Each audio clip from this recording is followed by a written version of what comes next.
Nous sommes ici à Mwanda dans le cadre d'un atelier de réflexion pour évaluer le processus électoral, mais également nous auto-évaluer comme consortium des organisations de la société civile chargées de l'éducation civique et électorale. Nous sommes là pour essayer de sensibiliser la population pour une participation massive au niveau des élections et aussi pour une participation pour des élections apaisées.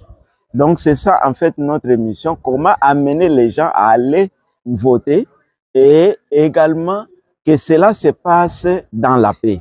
C'est le pôle de l'acte qui est Action des citoyens pour la transparence des élections. En trois pôles, nous avons la partie Est, la partie Kassai et puis la partie Ouest.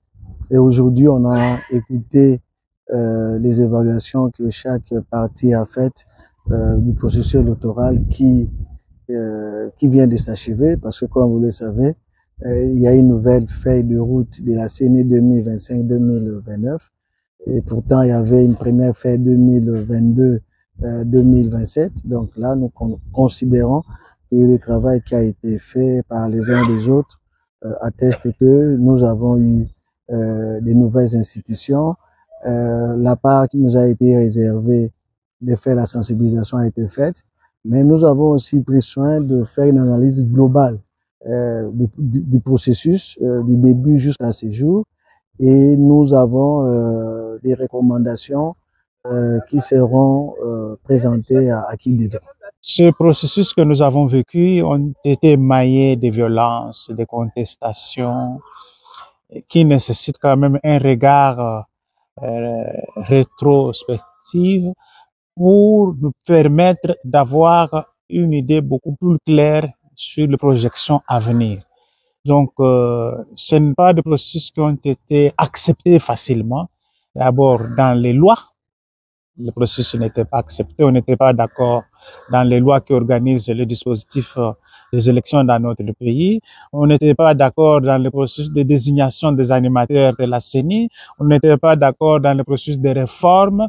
Alors, le système, on s'engage dans un système contesté au départ, ça ne peut pas donner des résultats acceptables par tous. Mais pourquoi le voter pendant que les élus que nous votons ne viennent pas arranger notre ville ou notre cité? Par exemple, à Lissala, il y a des érosions. Mais vous verrez que la population vous dit, mais bon, on les a votés hein, malgré nous. Parce qu'ils ne parlent pas du problème qui se trouve dans la société. Ils ne parlent pas vraiment les vrais problèmes pour arranger la société. Par exemple, il y a une crise à Lissala, puisque c'est une cité, c'est une ville de Ngombe, mais il y a une cité là qu'on appelle Bongandanga, il y a des Ngombe, des Mongo. Ils se chamaillent, ils sont en train de se disputer. Cette fois-ci, c'était les Ngombe qui étaient des députés. L'année prochaine, ça va être des Mongo. Mais ceci, comme la députation, ce n'est pas aussi là de donner aussi sa politique. Qu'est-ce qu'on va faire? Mais ça devient le quota tel qu'on l'a dit ici à l'atelier. Ceci comme ça devient une chose régionale. Ça devient une chose que celui-ci est de mon côté, il est de mon village, je dois le voter.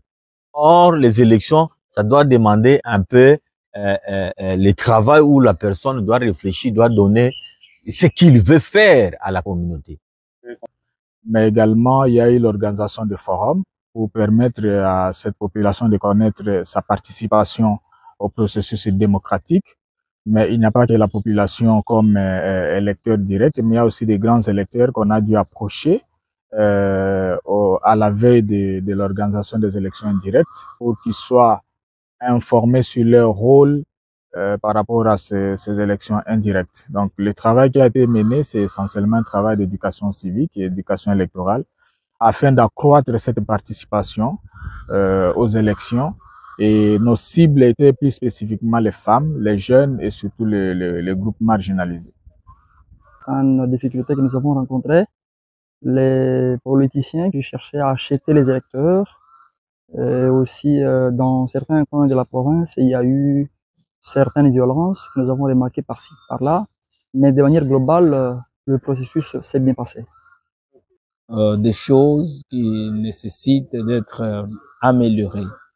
Ces élections n'ont pas permis de consolider la cohésion, l'unité et le vivre ensemble comme on l'aurait souhaité. Dès le départ, il y a eu cette question de consensus sur plusieurs aspects, les cadres légaux, la mise en place des institutions liées aux élections, le pouvoir judiciaire et tout ce qui a suivi. On a senti qu'il y avait des fractions, qu'il y avait des fissures ça et là.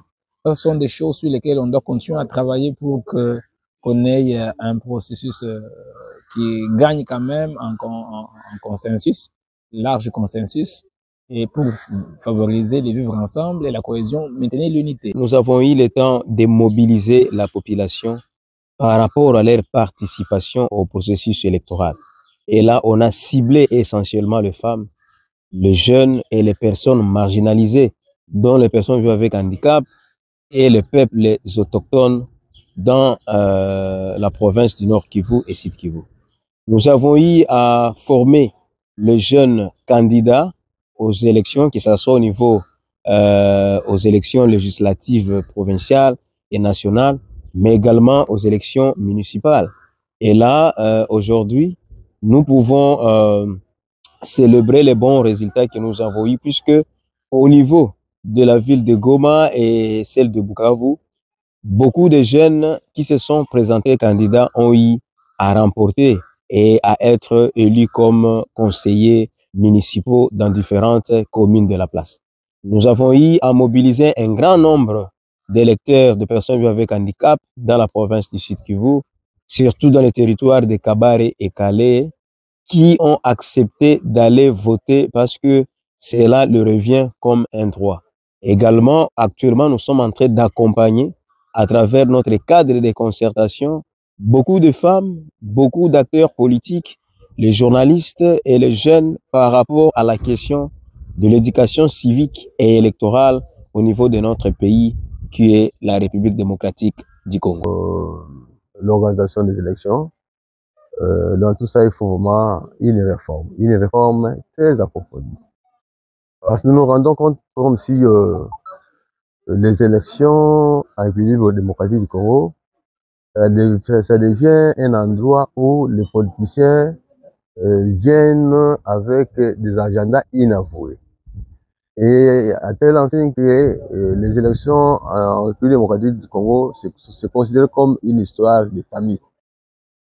Il n'y a pas de loi contraignante, que ce soit par rapport à la CENI, par rapport aux candidats, et par rapport au fonctionnement des institutions. Même il n'y a pas vraiment de loi contraignante entre population, CENI, gouvernement, CENI, parlement, tout ça. C'est-à-dire que la CENI, c'est le tout comme un poisson dans l'eau qui a la liberté de faire tout ce qu'elle veut, n'importe comment et n'importe moment.